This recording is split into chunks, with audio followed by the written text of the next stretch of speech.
ఎన్నికల్లో TDP Janasena BJP కూటమి రాష్ట్రంలో విజయం సాధిస్తుందన్నారు మైలవరం టీడీపీ అభ్యర్థి వసంత కృష్ణ ప్రసాద్. గత 5 ఏళ్లలో ప్రజాహిత పాలన సరిగ్గా జరగలేదని, అన్ని వర్గాల ప్రజలు తీవ్ర నిరాశ నిస్పృహలతో ఉన్నారని ఆయన విమర్శలు చేశారు. ముఖ్యంగా యువత నిరుద్యోగులు ఆందోళనలో ఉన్నారని, వీరందరి కలలు నెరవేర్చడానికి టీడీపీ కూటమి అధికారంలోకి రావాల్సిన అవసరం ఉందన్నారు. మైలవరం నియోజకవర్గంలో భారీ మెజారిటీతో గెలుస్తానని ధీమా వ్యక్తం చేస్తున్న టీడీపీ అభ్యర్థి వసంత కృష్ణ ప్రసాద్ తో మా ప్రతినిధి Jayaraj face to face. Mylavaram TDP అభ్యర్థి వసంత కృష్ణ ప్రసాద్ గారు ఇంటింటికి ప్రచారం చేస్తున్నారు. జనసందోహం మధ్య నిత్యం తిరుగుతూ ఉన్నారు. అసలు ప్రజాస్పందన ఎలా ఉంది, వచ్చే ఎన్నికల ఫలితాలు ఎలా ఉండబోతుందని తెలియజేయడానికి మన దగ్గర వసంత కృష్ణ ప్రసాద్ గారు మన దగ్గర ఉన్నారు. సార్, చాలా రోజుల నుంచి నియోజకవర్గంలో తెలుగుదేశం పార్టీ అభ్యర్థిగా ప్రజల్లోకి వెళ్తున్నారు. ప్రజలు ఏ విధంగా ఆహ్వానిస్తున్నారు, ఏ విధంగా స్పందన?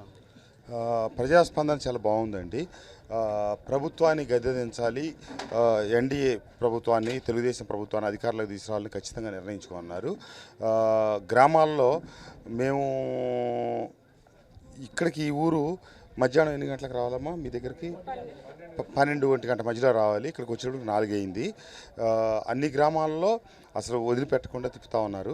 ఆ రకంగా విపరీతమైన స్పందన. నేను 2019లో పోటీ చేసినప్పుడు ప్రజల్లో ఉన్న స్పందన కంటే ఈరోజు అనుకూలంగా ఉన్న స్పందన చాలా ఎక్కువ. ఖచ్చితంగా కూటమి అధికారంలోకి రాబోతా ఉంది. మైలవరం నియోజకవర్గంలో నేను కూడా గెలవబోతా ఉన్నాను. మేము ఒక ప్రణాళికాబద్ధంగా తిరుగుతూ ఉన్నాం. నేను ఇబ్రహీంపట్నం, కొండపల్లి, గొల్లపూడి, మైలవరం కొద్ది రోజులు గడప గడప తిరిగాను. ఇప్పుడు ప్రచార రథం మీద నుంచి గ్రామాల్లో తిరుగుతూ ఉన్నాను. మా కుటుంబ సభ్యులు ఇబ్రహీంపట్నంలో, కొండపల్లిలో, వివిధ గ్రామాల్లో వాళ్ళందరూ కూడా డోర్ టు డోర్ చేస్తున్నారు. ఈ రకంగా అటు ఇటు సమన్వయం చేసుకుంటూ ముందుకు సాగుతా ఉన్నాను ప్రచారం. ఇదే నియోజకవర్గంలో గడిచిన 5 ఏళ్లుగా వసంత కృష్ణ ప్రసాద్ గారు ఎమ్మెల్యేగా పనిచేశారు. అప్పుడు అనుకున్న ఏంటి, చేయలేకపోయినాయి? ఎందుకంటే నవరత్నాల్లో 99% పైగా రాష్ట్రంలో అమలు చేసామని చెప్పేసి అధికార పార్టీ అంటున్న నేపథ్యంలో మైలవరం నియోజకవర్గంలో నవరత్నాలు ఎంత మేరకు అమలైంది? కొంతమేరకు అమలైనాయండి. అన్ని చోట్ల చెప్పినట్టుగానే కొన్ని కుంటి సాకులు, వాళ్ళు ఏదో కారు పొరపాటున ఏదో వచ్చో, లేదా భూములు ఎక్కువ ఉన్నాయనో, ఇట్లా కరెంటు బిల్లులు వచ్చినాయనో రాని వాళ్ళు చాలామంది కోకొల్లో ఉన్నారు. ప్రధానంగా విద్యాదీవెన విషయంలో మటుకు ప్రజల్లో చాలా తీవ్రమైన అసంతృప్తి ఉంది. అది సకాలంలో పడక, దానికి రకరకాల సాకులు, కారణాలు. అలాగే ఆరోగ్యశ్రీ ఒకటి సక్రమంగా అమలు జరగట్లేదు. ముందు ఏదో మెడికల్ ఎమర్జెన్సీ వచ్చి కనుక హాస్పిటల్కి వెళ్తే వాళ్ళు ఆరోగ్యశ్రీ అమలు చేయకుండా అనుమతి తీసుకొని చేయాలి. అది జరగాలంటే టైం పడుతుంది. ఇప్పుడు ఎమర్జెన్సీ అని చెప్పి అక్కడికక్కడే ట్రీట్మెంట్ చేయటం, డబ్బులతో తీసుకొని చేయటం, ఇదంతా జరుగుతూ ఉంది.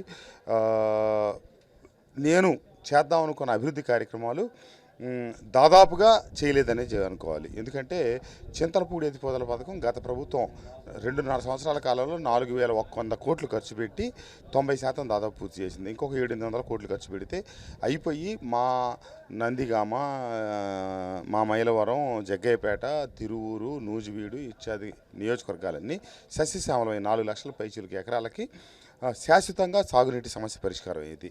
కేవలం అతి కొద్ది ఇది డబ్బే పెట్టుంటే అయిపోయేది. అది ఆ ఎన్నికలు ఒక 6 మాసాలు ఆలస్యమైనా ఆ ప్రాజెక్టు పూర్తయ్యేది. 3-4 మాసాలను పూర్తయ్యేది.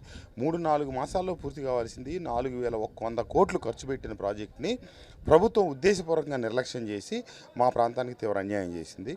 అట్లాగే రోడ్లు, ఈ మండల హెడ్ క్వార్టర్స్ నుంచి ఇప్పుడు ఈ కింద లోయ గ్రామాలకు వెళ్ళే రోడ్డు ఛిద్రమయ్యి అధ్వానమై, నేను అది ముఖ్యమంత్రి గారి దృష్టికి తీసుకెళ్ళి ఆ కాంట్రాక్టర్ని బతిలాడి పని మొదలెట్టించి 34 కోట్ల రూపాయల వరకు, 9 కోట్ల రూపాయల వరకు పూర్తి చేసిన ఒక్క పైసా నిధులు విడుదల కాని పరిస్థితులు ఆపేశారు. అట్లాగే ముఖ్యమంత్రి గారికి నేను రకరకాల వినతి పత్రాలు ఇచ్చాను. ఇబ్రహీంపట్నం, కొండపల్లికి ఇంటింటికి కుళాయి కావచ్చు, మరుసుమల్లి దగ్గర నుంచి మొదలెట్టి పంగిడి చెరువు వరకు రిజర్వాయర్ల కింద మార్చాలని. ఒక్క రూపాయి కూడా ముఖ్యమంత్రి గారి దగ్గర నుంచి అన్ని సంతకాలు పెట్టడం, కృష్ణప్రసాద్కి మనం సహకరించాలి అభివృద్ధిలో అని చెప్పడమే తప్పితే ఒక్క రూపాయి ముఖ్యమంత్రి గారి ద్వారా మా నియోజకవర్గానికి ఒరిగింది, జరిగింది ఏమీ లేదు. ఏమి చేసినా వైఎస్ఆర్ ప్రభుత్వం వల్ల ఈ ప్రాంతానికి తీరని అన్యాయం జరిగింది. ఇటు చింతలపూడి ఎత్తిపోతల పథకం పూర్తి చేయకపోవటం, అటు ఈ ప్రాంతానికి దగ్గరలో ఉన్నటువంటి అమరావతిని నిర్మాణాన్ని ఆపటం, ఇక్కడ ఉన్నటువంటి భవన నిర్మాణ కార్మికులు రోజు వెళ్ళి అక్కడ నిర్మాణాల్లో వీటిలో పాలు పంచుకొని, అలాగే కొంతమంది ఉద్యోగస్తులుగా ఇట్లా రకరకాల కార్యక్రమాల్లో పాల్గొనే వాళ్ళు ఈరోజు వాళ్ళకు ఉపాధి కోల్పోయారనమాట. కాబట్టి మా ప్రాంతానికి ఏ రకంగా చూసినా పూర్తి అన్యాయం జరిగింది.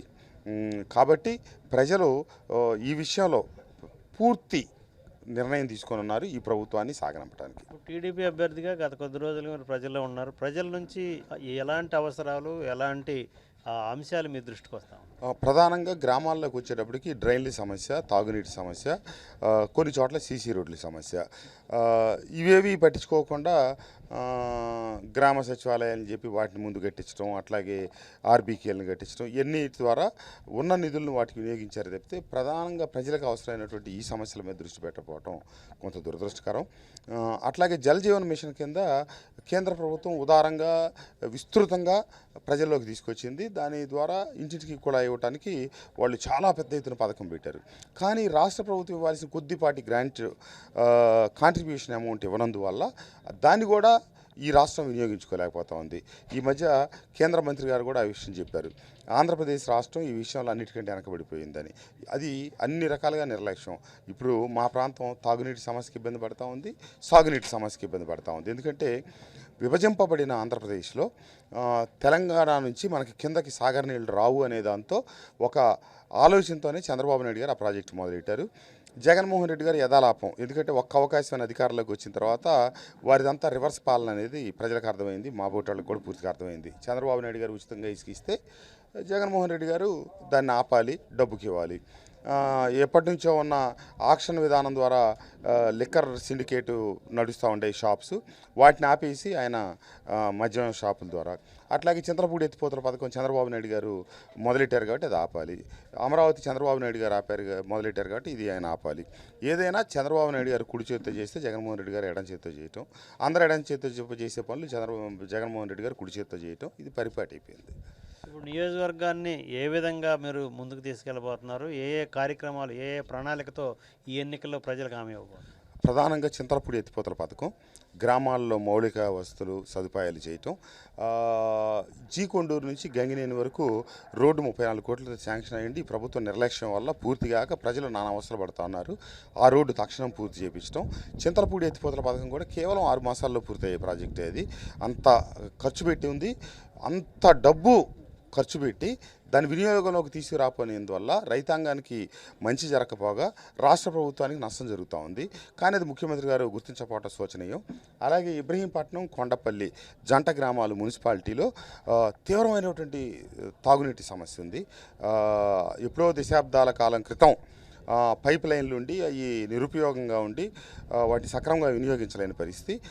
దాన్ని నేను ఎమ్మడబడగా 55 కోట్లతో చివరి నిమిషంలో శాంక్షన్ చేసి టెండర్లు కాల్ఫల్ చేశారు. ఆ టెండర్లు పిలిపించి ఇంటింటికి కూడా వేయటం ఒకటి ప్రధానం. అంతేకాకుండా ఇబ్రహీంపట్నం, కొండపల్లిలో పురా ప్రాజెక్టు కింద ఒక ఫిల్టర్ బెడ్ కన్స్ట్రక్షన్ జరిగి పురా ప్రాజెక్టు మధ్యలో ఆగిపోయినందువల్ల ఆ ఫిల్టర్ బెడ్ నిర్మాణం మధ్యలోనే వదిలేశారు. పూర్తయింది. అది జస్ట్ పైప్ లైన్ కనెక్టివిటీ ఇవ్వకుండా తప్పించి 99.9% పూర్తయింది. అది పూర్తయిన విషయం కూడా ఎవరికి తెలియదు. నేను దాన్ని వెలికి తీసి అదంతా చెట్లు అడవిలాగా అయిపోతే అంతా శుభ్రం చేయించి రెడీగా ఉంచాను.